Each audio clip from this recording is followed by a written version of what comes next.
آج کل net flicks پر ہیرا منڈی نام کی ایک سیریز کا بہت چرچا ہے اور اس کہانی کو سن کر آپ یقیناً یہ کہہ اٹھیں گے کہ truth is stranger than a fiction, کہ کاش وہ خوبصورت نہ ہو۔ تو میری گھر میں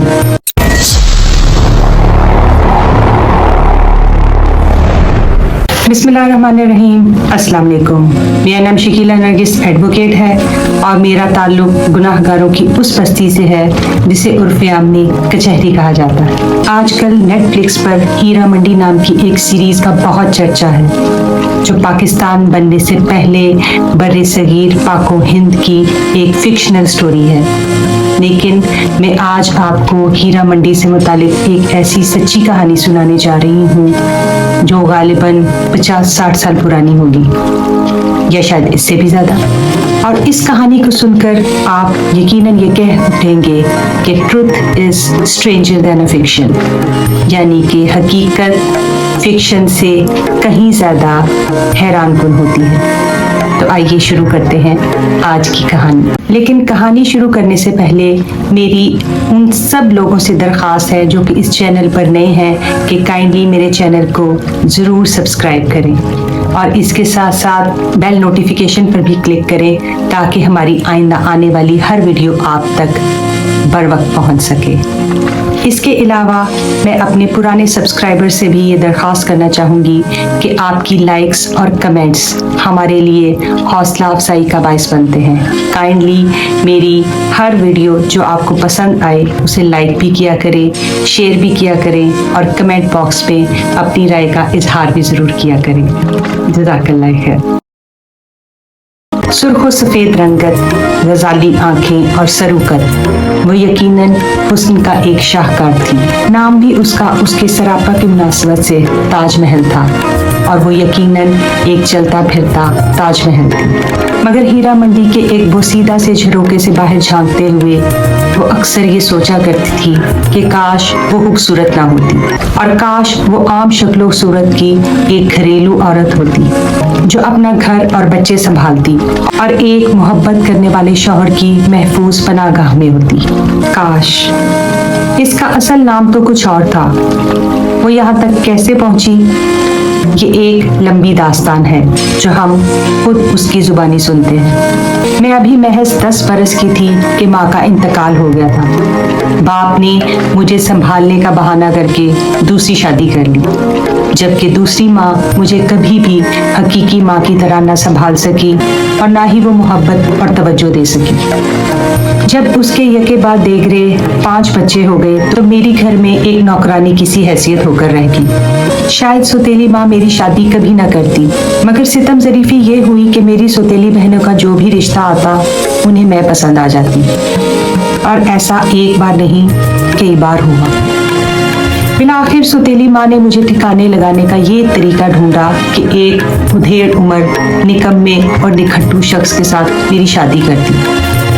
کمر نکما اور نکھٹو ہونے کے ساتھ ساتھ شکی مزاج اور تشدد پسند بھی تھا۔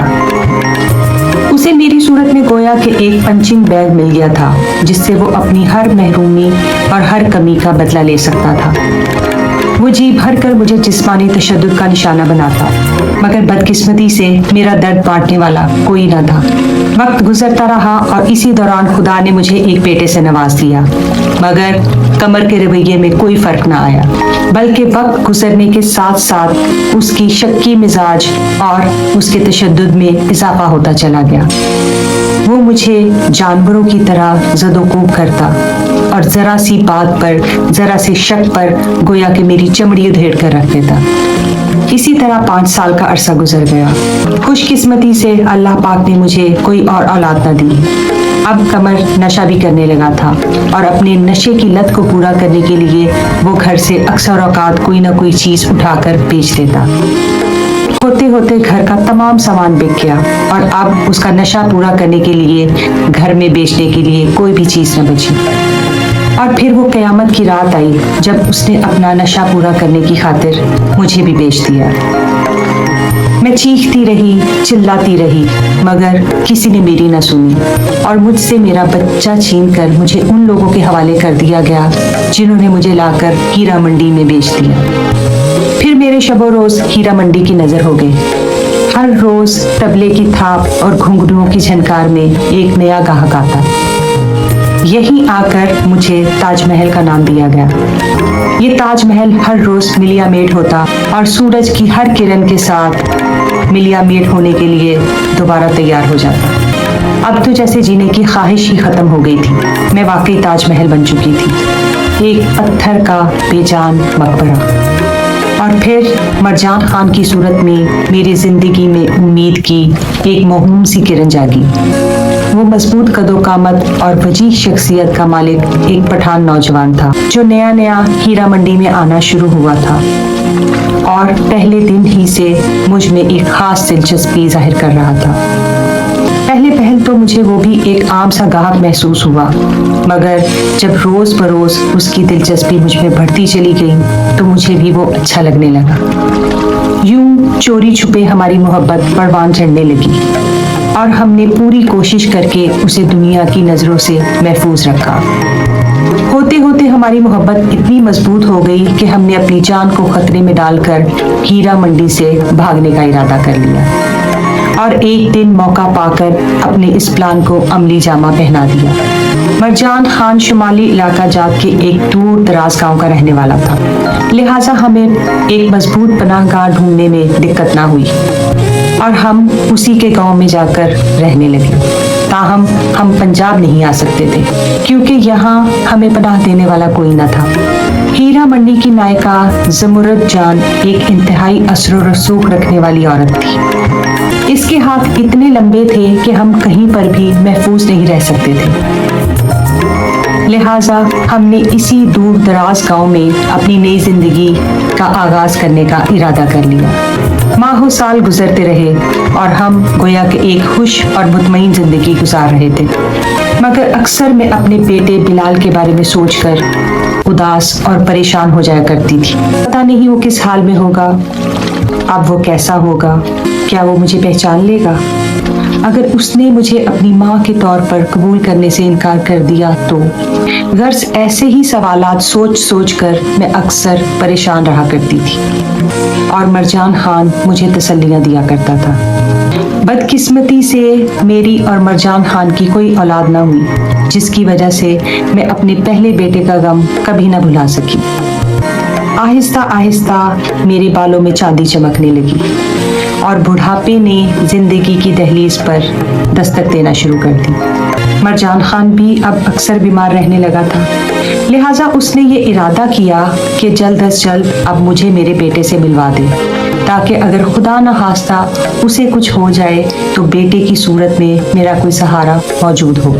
वैसे भी अब हीरा मंडी से भागे हुए हमें 20 साल का अरसा गुजर चुका था और इस बात का भी इम्कान बहुत कम था कि कोई अब तक हमें तलाश कर रहा होगा। इसलिए हमने एक दिन लाहौर जाने का बिलाखिर इरादा कर ही लिया। वक्त के साथ साथ बहुत कुछ बदल चुका था। गलियां, मोहल्ले, सड़कें, कुछ भी तो पहले जैसा नहीं था। ताहम मुझे थोड़ी सी दगदग के बाद अपना घर मिल गया। धड़कते दिल के साथ दरवाजे पर दस्तक दी। अंदेशों के बहुत से नाग मुझे निगलने को बेचैन थे। तभी दरवाजा खुला और एक नौजवान लड़की एक छोटा सा बच्चा गोद में लिए दरवाजे पर नमूदार हुई। कमर साहब का घर यही है? मैंने डरते डरते पूछा। जी यही है, मगर 2 साल पहले उनका इंतकाल हो चुका है। आप कौन? लड़की ने हैरानगी से पूछा। उनका एक बेटा था, बिलाल। मैंने उसका सवाल नजरअंदाज करते हुए दोबारा पूछा। जी वो मेरे शौहर हैं और काम के सिलसिले में ऑफिस गए हुए हैं, लड़की ने फौरी तौर पर जवाब दिया। मगर आप कौन हैं? लड़की ने एक दफा फिर जोर देकर पूछा। मैंने बेबसी और बेचारगी से उसकी तरफ देखते हुए जवाब दिया कि मैं बिलाल की बदनसीब माँ हूँ। ये सुनकर गोया उसे हैरत का एक शदीद झटका लगा। मगर उनकी वालदा का तो उनके बचपन ही में इंतकाल हो चुका है, लड़की ने जवाब दिया। मेरे दिल पर एक चोट पड़ी, ताहम मैंने खुद को बड़ी मुश्किल से संभाला और अंदर बैठने की इजाजत चाही, जो उसने कुछ पसोपेश के बाद बिलाखिर दे दी। थोड़ी देर में उसका शौहर बिलाल भी आ गया। वो वो भी बीवी की तरह हैरत और शक के मिले जुले जज्बात के साथ हमें देख रहा था। आहिस्ता आहिस्ता मैंने अपनी जिंदगी की तमाम रुदाद उन्हें सुनानी शुरू की तो फरते जज्बात से बिलाल का चेहरा सुर्ख होने लगा। इस तमाम गुफ्तगू के दौरान मरजान खान निहायत खामोशी और तहम्मुल के साथ हमारी तमाम गुफ्तगू सुनता रहा। जब पूरी कहानी खत्म हो गई तो मैंने जवाब तलब नजरों से बिलाल की तरफ देखा ताकि उसका रद्द अमल जान सकूं। माँ जी, आपकी कहानी है तो बहुत दर्दनाक, मगर मैं इस पर कैसे यकीन कर लूं? बिलाल ने मुझसे पूछा। बेटा, तुम अपने पुराने सामान में देखो, अगर कुछ पुरानी तस्वीर मिल जाए तो मेरे इस बयान की तस्दीक हो जाएगी, शायद तुम्हें इस बात पर यकीन आ जाए, मैंने उसे कहा। ये सुनकर उसकी आंखों में एक अजीब सी चमक उभरी और वो तकरीबन भागते हुए अंदर गया।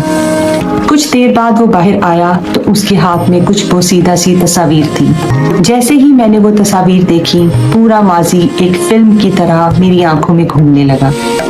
तस्वीरों ने पूरी हकीकत आश्कार कर दी। गो के वक्त की धूल ने चेहरे के खदोखाल को झुर्रियों में छुपा दिया था, मगर गौर से देखने पर इस बात की तस्दीक हो गई कि मेरी कहानी का एक एक लफ्ज सच्चा था।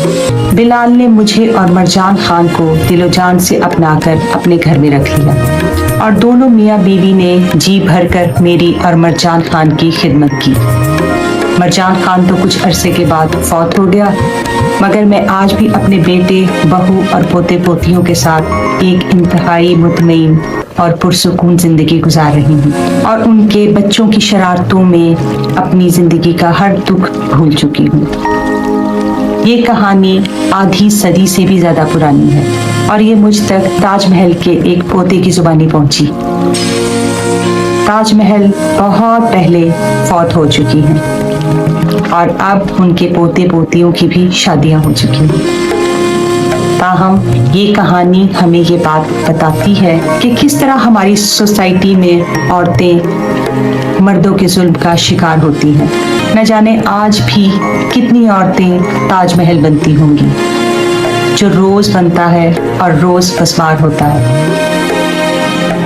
अगर हमारी आज की कहानी आपको अच्छी लगी हो और हमारी आज की स्टोरी ने आपके दिल को छुआ हो तो इसे लाइक भी कीजिए और शेयर भी ज़रूर कीजिए और इसके मुतालिक हमें कमेंट सेक्शन में अपनी राय से भी ज़रूर आगाह कीजिए। और अगर आपके इर्द गिर्द ऐसी कोई भी कहानी, कोई भी किस्सा, कोई भी जग बीती हो या आप बीती हो जिसे आप लोगों तक पहुंचाना चाहते हो तो उसे हमारे साथ ज़रूर शेयर कीजिएगा। हम आपकी कहानी और आपकी आवाज़ लोगों तक पहुंचाएंगे। तो मिलते हैं आइंदा फिर ऐसे ही किसी अमेजिंग एपिसोड के साथ। तब तक अपना बहुत ख्याल रखिएगा। जज़ाकल्लाह खैर।